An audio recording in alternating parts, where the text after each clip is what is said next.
Car driving నేర్చుకుంటున్నాం పొద్దున్నే municipal గ్రౌండ్లో. ఎవరికి పెట్టలే మనకే కానీ.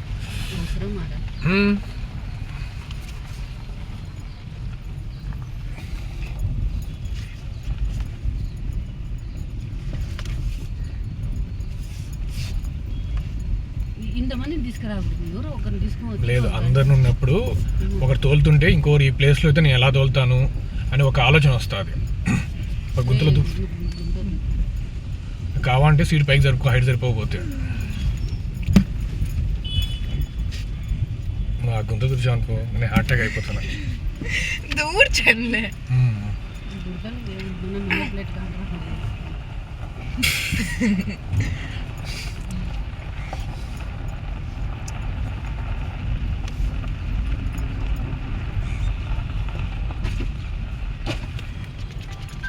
ఇది సాయమ్మ, హైదరాబాద్ తెలంగాణ నుంచి వచ్చేది, మా రాష్ట్రం కాదు. ఇది మమతా తిరుగు, అది బెంగళూరు. గుంతలో పోనీకూడదు కారు. సరే రాయి ఎక్కియాలి కదా మనం. ఎక్కియలేదే ముద్ది